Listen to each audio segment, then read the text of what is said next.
Assalamualaikum warahmatullahi wabarakatuh. Alhamdulillah, kita masih bisa diberikan kesempatan untuk belajar fisika lewat video ini. Langsung aja ya untuk materi fisika pada bab impuls dan momentum akan segera kita mulai.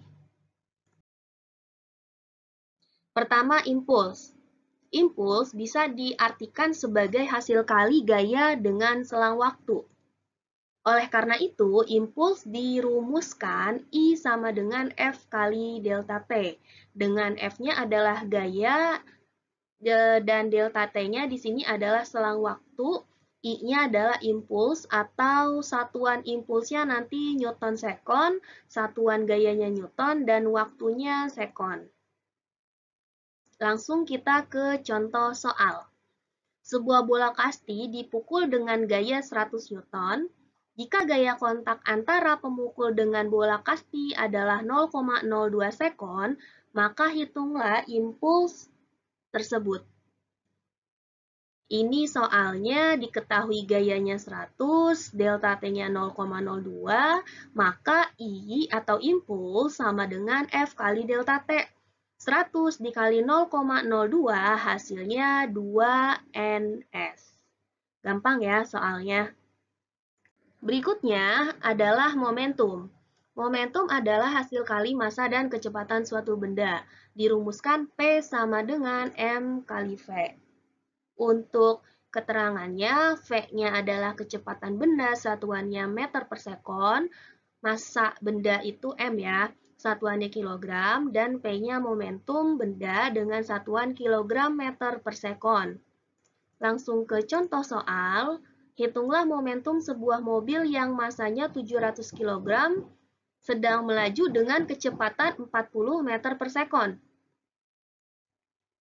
Diketahui dari soal ada massa dan kecepatan, maka menghitung momentum P sama dengan M kali V. 700 kali 40 hasilnya 28.000 kg meter per sekon. Kemudian kita bahas hubungan antara impuls dan momentum. Ya. Untuk impuls sendiri kan kita udah tahu ya rumusnya F kali delta T. Sedangkan momentum itu adalah massa dikali kecepatan. Nah, harga impuls setara dengan perubahan momentum yang terjadi pada benda. Karena impuls sama dengan perubahan momentum, maka perubahan momentumnya sendiri kita rumuskan menjadi M dikali delta V atau kecepatan akhir dikurang kecepatan awal. Di sini ada perubahan kecepatannya. Contoh, sebuah bola kasti bermassa 200 gram sedang bergerak dengan kecepatan 20 meter per sekon. Kemudian seorang pemukul memukul bola kastinya sehingga bola kasti bergerak dengan kecepatan 25 meter per sekon berlawanan arah datangnya bola. Jika bola menyentuh pemukul selama 0,09 sekon, berapakah gaya rata-rata yang dikerjakan oleh pemukul pada bola kasti? Dari soal, kita bisa mengetahui kalau ada massa bola 200 gram, kita ubah ke kilogram, jangan lupa dibagi 1000 ya. Jadi ini 200-nya kita bagi 1000, dapat 0,2. Kemudian ada kecepatan. Awalnya kecepatan bola 20, kemudian bolanya bergerak berlawanan arah dengan kecepatan 25. Jadi 25 adalah kecepatan akhirnya. Kemudian ada selang waktu yaitu 0,09 sekon. Oke, tadi kan kita udah tahu ya kalau impuls sama dengan delta P. Dan impuls itu kan F kali delta T. Si perubahan momentumnya M dalam kurung V2 dikurang V1. Ketika dari soal ditanyakan gaya rata-rata, maka yang F ini, F-nya kita biarin di sebelah kiri. Si delta T-nya kita pindahkan ke ruas kanan. Nah, kalau kita pindah ke ruas kanan, maka dia posisinya jadi di bawah atau jadi dibagi. Sehingga untuk menghitung gaya rata-rata pada soal, kita gunakan F sama dengan M V2 dikurang V1 dibagi delta T. Nah, kita masukin aja angka-angkanya. 0,2 masanya, terus dalam kurung 25 dikurangi minus 20. Dari mana datangnya minus? Di sini minus 20 untuk V1-nya kita berikan minus karena antara V1 dengan V2 berlawanan arah. Ya. Oke, berikutnya. Di sini si 25 ini min ketemu min jadi plus ya, berarti jadi 25 plus 20. Kemudian 25 plus 20 hasilnya 45 dikali 0,2 dibagi 0,09. Yang atas kalau dikali hasilnya 9, dibagi 0,09 hasilnya 100 Newton.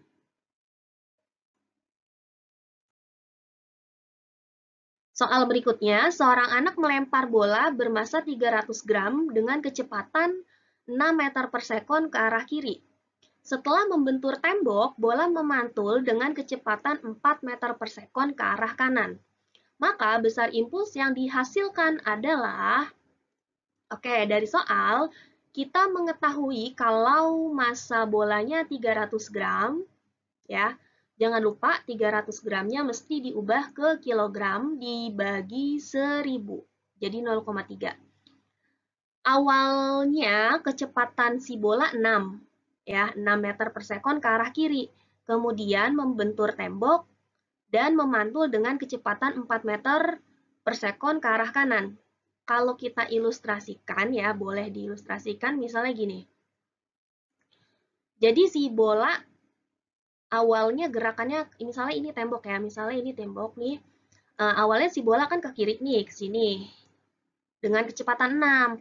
Nah, udah nyampe dinding, membentur dinding, mantul dong dia, akhirnya dia geraknya ke kanan, kayak gini. Karena di sini antara kecepatan awal dengan kecepatan akhirnya saling berlawanan, maka pada salah satu kecepatan kita beri tanda negatif, ya. Kemudian, rumusnya kita masukin dulu nih. I sama dengan delta P. Kita cari impulsnya dari perubahan momentum karena di sini telah terjadi perubahan kecepatan. Nah, M-nya masukin 0,3. Untuk kecepatan akhirnya atau kecepatan 2-nya kan 4 meter per sekon. Kecepatan satunya yang kita berikan tanda minus di sini. Ya, karena berlawanan arah dengan kecepatan 2. Nah, ini min 6 ya. Min jadi plus, 4 ditambah 6 hasilnya 10, 0,3 kali 10 hasilnya 3, satuan dari impuls Newton sekon. Nah, selesai ya untuk contoh soal yang ini. Berikutnya, pada uji tabrakan di sebuah karoseri, sebuah mobil bermasa 1.200 kg ditabrakkan ke tembok.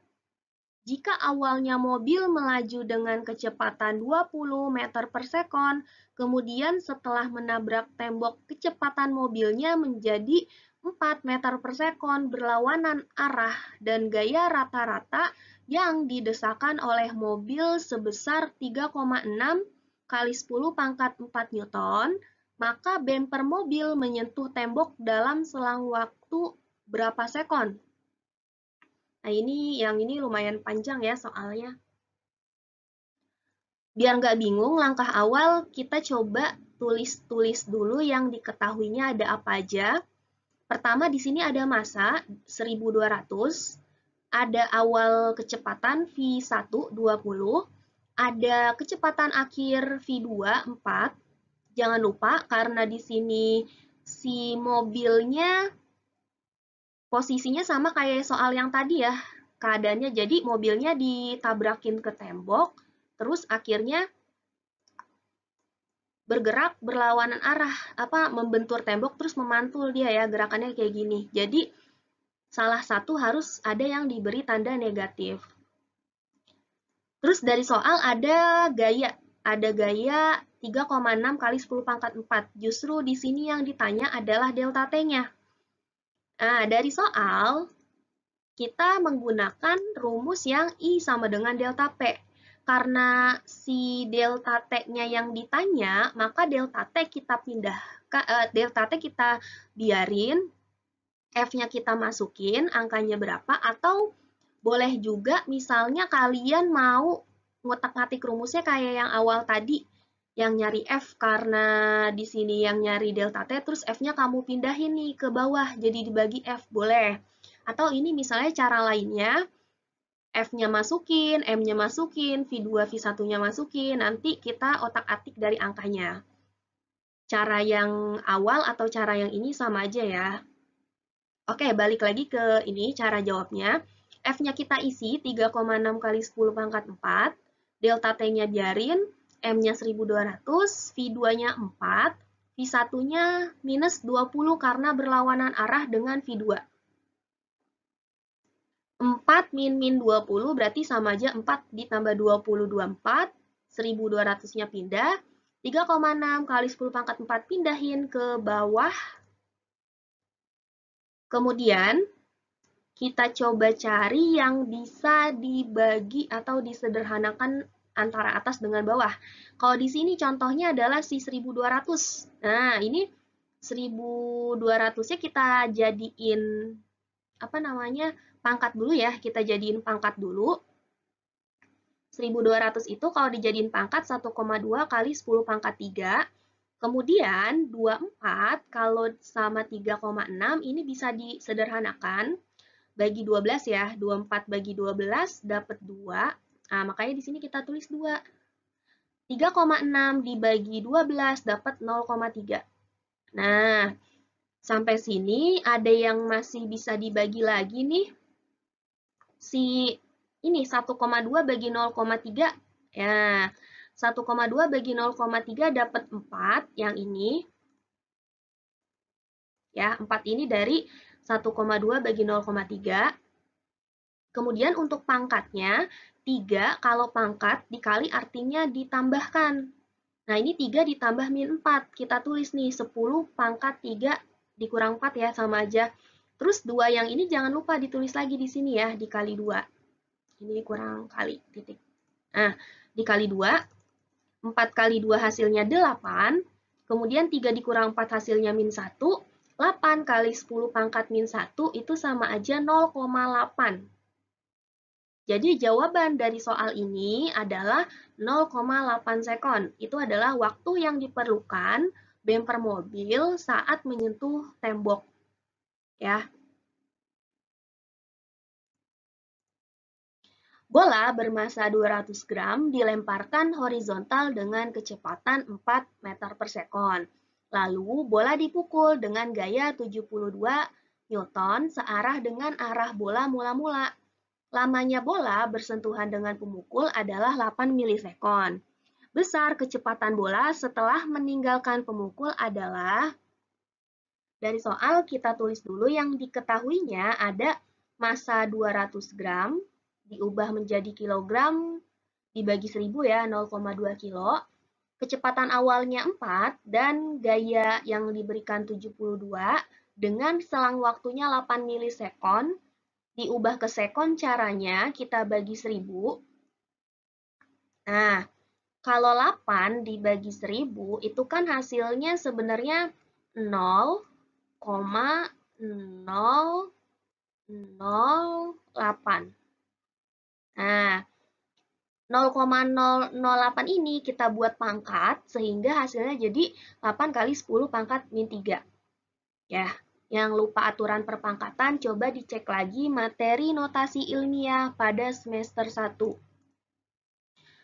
Untuk cara pengerjaannya, kita gunakan impuls sama dengan perubahan momentum. Yang dicari adalah V2-nya. Masukin angka F-nya 72, delta T-nya 8 kali 10 pangkat min 3, M-nya 0,2, V2 yang ditanya, V1-nya 4. Karena V2 dengan V1 searah, arahnya sama, maka dua-duanya positif ya. Jadi V2-nya positif dikurang V1-nya positif. Yang ini 0,2 kita kali ke dalam, 0,2 kali V2, 0,2 V2, 0,2 kali min 4, min 0,8. Kita coba cari yang bisa dibagi. Misalnya kayak ini nih, 8. 8 sama 0,8 sama-sama kelipatan 8. Atau lebih tepatnya kita bagi 0,8 keduanya. 8 dibagi 0,8 dapat 10. 0,8 dibagi 0,8 dapat 1. Ya, jadi keduanya baik 8 maupun 0,8 kita bagi 0,8. Ya, jadilah yang 10 sama 1 ini. Berikutnya, nah ini kan si 8 udah dijadiin 10, 0,8 udah dijadiin 1 nih.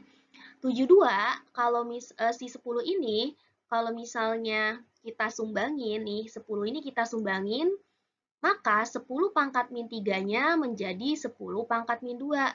Nah, jadi ini nggak ada ya. Jadi sisa 72 dikali 10 pangkat min 2 sama dengan 0,2 V2 min 1. Oke, kemudian si 72 kalau dikali 10 pangkat min 2 hasilnya atau kalau diubah ke desimal adalah 0,72. Kalau sebelah kanan masih tetap nggak diapa-apain 0,2 V2-nya sama min 1-nya. Sekarang kita pindahin satu yang ini, pindah ke kiri jadi positif. Artinya kita tambah antara 0,72 ditambah 1 dapat 1,72. Si 0,2 V ini, 0,2-nya kita pindahin nih. Nah, gini. Ini nggak ada ya. Ini udah nggak ada. 0,2 kita pindahin ke kiri, berarti jadi dibagi dong. Nah, kalau jadi dibagi, artinya sekarang kita tinggal hitung si 1,72 dibagi dengan 0,2 yang ini hasilnya 8,6. Sehingga kita sudah berhasil nih menghitung V2-nya adalah 8,6 meter per sekon. Berikutnya, kita coba bahas penerapan impuls dan momentum. Untuk beberapa penerapannya, di sini yang pertama ada pada saat kita melihat pertandingan atau para pemain karateka yang sedang berlatih. Nah, kalau kalian perhatikan dengan teliti dan dengan seksama, ketika pemain karatekanya memukul lawan, setelah memukul lawannya, dia akan menarik tangannya dengan cepat. Kenapa hal ini dilakukan? Supaya waktu kontak atau waktu sentuh antara tangan dengan bagian tubuh lawannya yang mau dikenain itu relatif singkat. Ya, kenapa dibuat relatif singkat? Balik lagi ini ke penerapan konsep impuls dan momentum, di mana antara gaya dengan waktu atau dengan selang waktu itu berbanding terbalik ya. Jadi waktu kontak tangan dengan bagian tubuh musuh dibuat relatif singkat supaya gayanya yang diberikan ke musuh itu besar. Kalau gaya yang diberikan ke musuh besar, otomatis musuhnya akan terkena dampak dari gaya tersebut lebih banyak dong, sehingga memungkinkan si karatekanya kemungkinan besar akan menang gitu. Nah, disinilah makanya tadi ya, kenapa si pemain karateka setelah memukul dia akan menarik tangannya dengan sangat cepat dengan tujuan waktu kontaknya singkat sehingga gayanya besar. Kemudian contoh yang kedua ada mobil di sini. Kalau tadi si karateka memanfaatkan waktu singkat supaya gaya yang diberikan ke musuhnya relatif besar.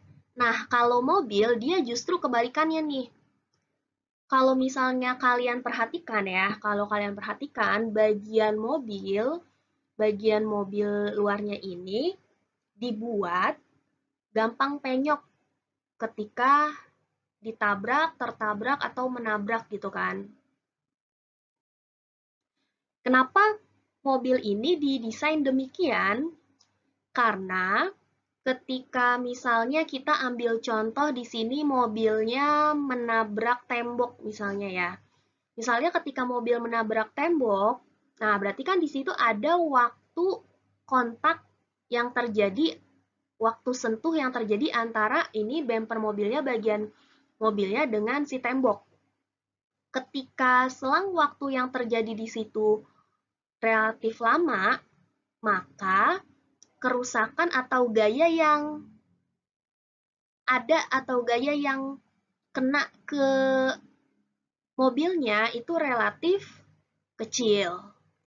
Nah, kalau misalnya gaya yang kena ke mobil relatif kecil, otomatis keselamatan para penumpang dan pengemudi yang ada di dalam itu lebih bisa terlindungi. Makanya di sini dia memanfaatkan waktu kontak dengan tembok misalnya tadi ya relatif lama karena didesain mobilnya ini mudah penyok.